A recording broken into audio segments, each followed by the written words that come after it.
जय श्री राम। स्वागत एक बार फिर से आपका हमारे चैनल जे वीडियो में।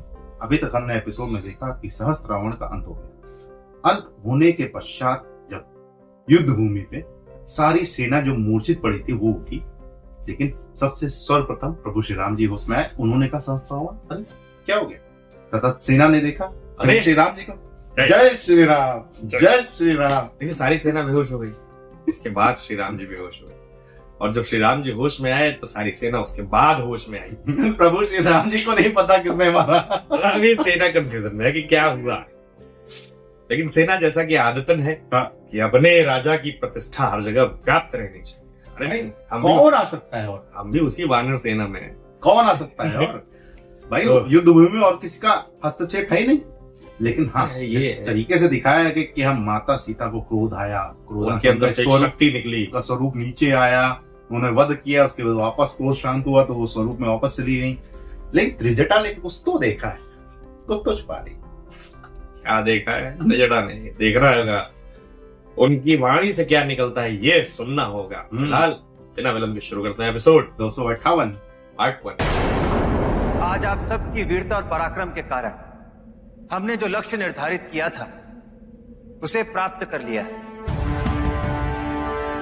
आज आप सबके साहस और सहयोग के कारण अधर्म की पराजय और धर्म की विजय संभव हो सकी।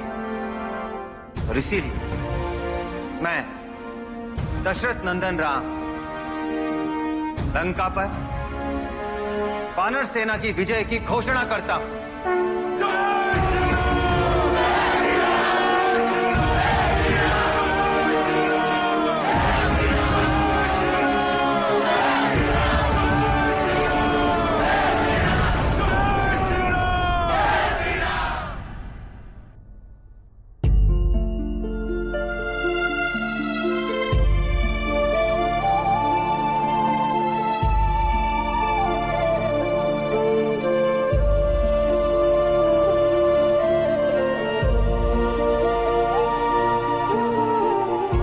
मित्र,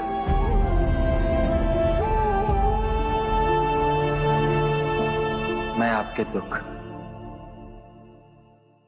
और शोक का कारण समझ सकता हूं,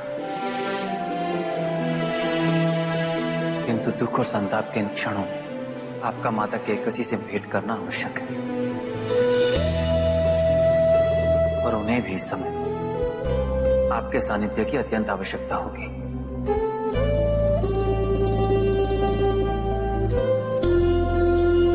रघुनंदन, बातें मुझे देखकर कुपित होंगी। निश्चय निश्चय ही वे इस समय आपसे कुपित होंगे, किंतु मित्र, माता सदैव माता ही होती है। मां का स्थान इस संसार में दूसरा कोई नहीं ले सकता। इसीलिए आपको उन्हें मनाने का एक और प्रयास अवश्य करना चाहिए। मैं लंका के राजभवन में प्रवेश नहीं कर सकता, किंतु मेरी इच्छा है मैं माता केकसी से भेंट करूं। क्या आप उन्हें यहां लेकर आएंगे?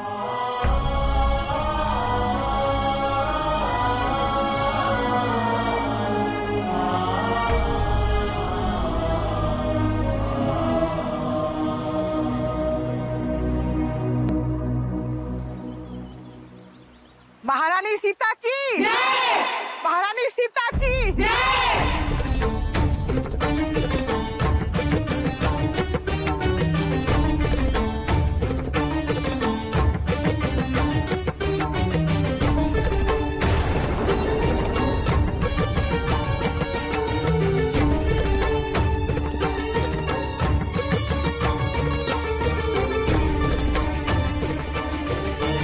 आपके पति श्री राम ने लंका देश रावण को पराजित कर दिया है। अब वही लंका के स्वामी, अधिपति और राजा है। अब आप लंका की बंदनी सीता नहीं, अपितु लंका की महारानी सीता है।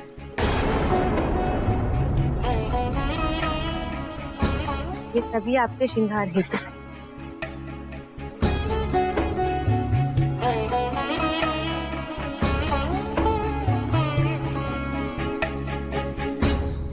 देवी सुलोचना, मैं आपके विचारों का सम्मान करती हूँ, किंतु अयोध्या लौटने तक मैंने सन्यासिनी के रूप में अपने जीवन को जीने का संकल्प लिया था और इन आभूषणों का मेरे जीवन में कोई उपयोग नहीं है। देवी, लंका की परंपरा के अनुसार लंका की महारानी को वस्त्र एवं आभूषणों से सुसज्जित होना आवश्यक होता है। हाँ पुत्री, इस महान अवसर पर प्रभु श्री राम के लिए भी वस्त्र और आभूषण भिजवा दिए गए हैं, उन्हें सुसज्जित करने के लिए। पुत्री, हम सब की इच्छा है तुम्हें महारानी स्वरूप में देखने की।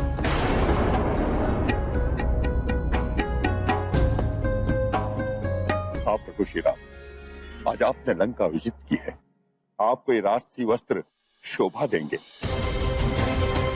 हाँ राघवेंद्र, हम सब के नेत्र आपको महाराजा के वेश में देखने के लिए व्याकुल हैं। मित्रों, मैं आप सभी के इस प्रेम और स्नेह का आदर करता हूं, किंतु वनवास को निकलते समय मैंने 14 वर्षों तक वल्कल धारण कर सन्यासी धर्म का पालन करने का संकल्प लिया था और इसीलिए भोजन, वस्त्र और आचरण सभी में सन्यासियों की भांति सात्विकता होना अनिवार्य है।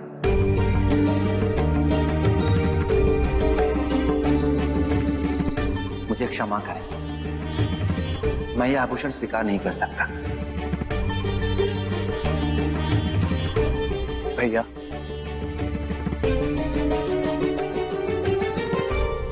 हम सब आपकी बात से सहमत हैं,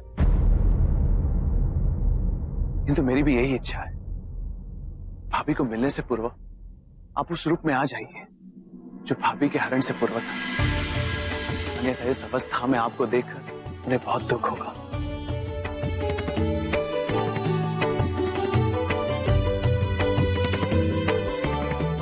अवश्य।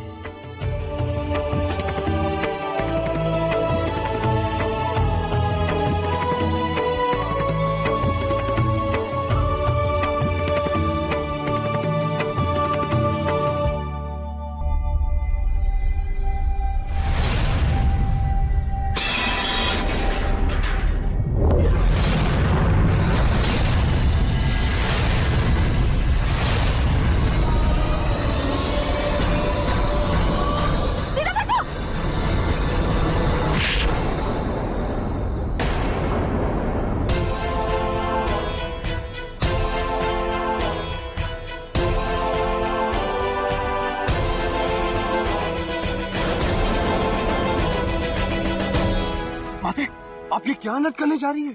ये है लंका के दुर्भाग्य का कारण। मरना ही होगा इससे। नहीं माते, मुझे माते नहीं, माते। कुल खाती मार डालूंगी तुझे भी। माते, माते आप ये अगर कुछ भी हो जाए छोड़ूंगी नहीं, मार डालूंगी तुम दोनों को। मुझे तुम दोनों ने असहाय कर दिया।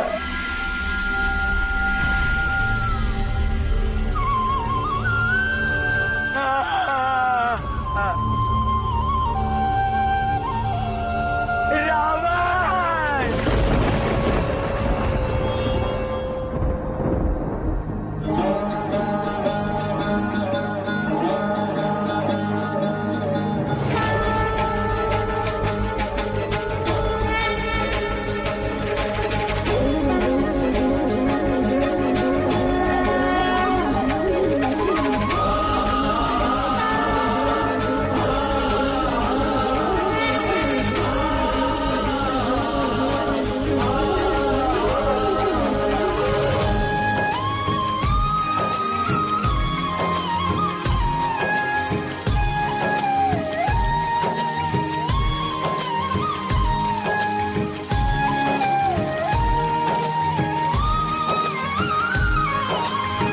मंगल भावन अमंगलहारी द्रव सुदशरथ अजिर बिहारी।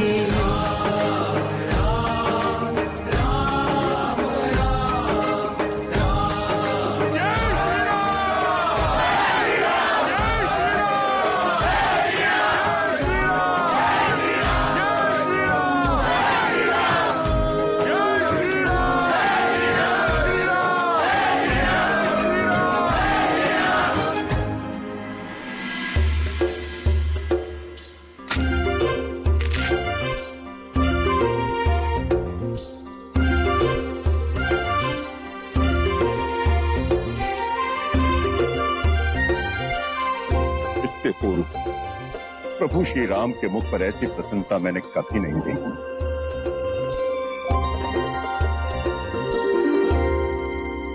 अंततः इतने दुखों और संघर्षों के पश्चात मेरे प्रभु श्री राम और माता सीता का मिलन होने जा रहा है। यह मेरे लिए संसार में सबसे बड़े उल्लास का विषय है। ये राज भी उसी के साथ चला गया। सहस्त्र रावण की मृत्यु का राज उसी के साथ चला गया। वो चैप्टर वही खत्म। किसी को कुछ नहीं पता कैसे मारा, क्यों मारा, हमने कुछ नहीं देखा। जय श्री राम। जय श्री राम। रावण की माता की जो मनोदशा है वो इस वक्त बहुत ही उद्विग्न है। कहने का तात्पर्य है कि वो अभी भी ये नहीं समझ पा रही हैं कि लंका के विनाश का कारण माता सीता थी या लंका के उत्थान का कारण माता सीता। मल्टीपल इमोशंस होने के कारण एक ही टाइम क्रोध भी आ रहा है, विलाप भी करना है। एक पुत्र गया, दूसरे को तैयार किया, वो भी बहुत ताकतवर था। इतना ताकतवर था कि उनको उम्मीद नहीं थी कि इसको कोई खत्म कर पाएगा, पृथ्वी का नाश कर सकते थे। वो भी चला गया। अब विभीषण है। विभीषण को देख करके माता का क्रोध फूट पड़ा। कुलद्रोही, कुलघाती, कुलनाशिनी, तमाम शब्दों से संबोधित किया है दोनों। देखना यह है कि क्या इनका जो दुख है वो यहीं समाप्त हो पाएगा या ये अपनी ग्लानि को लेकर के मन में बैठी रहेगी। ग्लानि का निकलना बहुत आवश्यक है, जैसा कि प्रभु श्री राम जी ने जटायु के भाई संपाति के साथ किया था। महाभारत समय भी हमने देखा क्रोध जब भीम पे निकला था और उसके बाद वो क्रोध धीरे धीरे खत्म कि हाँ, तब उनको एहसास हुआ, जब पूरा विलाप कर लिए तब उनको एहसास हुआ कि हाँ, गलती तो हमारी, हमने ही ऐसे संस्कारों के साथ बड़ा किया था, ना समझाया टाइम पे, तो नाश तो होना था। तो क्रोध का निकल जाना बहुत आवश्यक, क्योंकि क्रोध रहेगा तो ग्लानि रहेगी, ग्लानि रहेगा तो मन व्याकुल रहेगा और व्याकुल मन कभी भी कोई अच्छा कार्य नहीं। सबसे बड़ी बात यह है कि प्रभु श्री राम जी ने भी आग्रह किया है रावण की माता से मिलने का। देखते हैं उनके मिलने के उपरांत, यानी प्रभु श्री राम जी जब माता के समक्ष खड़े होंगे तब माता क्या किसी के विचारों में किस प्रकार का परिवर्तन देखने को मिलता है ये हम देखेंगे। किस प्रकार से होता है ये पुनर्मिलन, ये भी देखना है। और शुदा शांत नहीं हुई है बजरंगबली को, अभी लगे हुए हैं प्रकरण में। तो चलिए फिलहाल इस एपिसोड को मित्रों करना होगा यही समाप्त। शीघ्र ही मिलेंगे नए के साथ। तब तक के लिए राधे।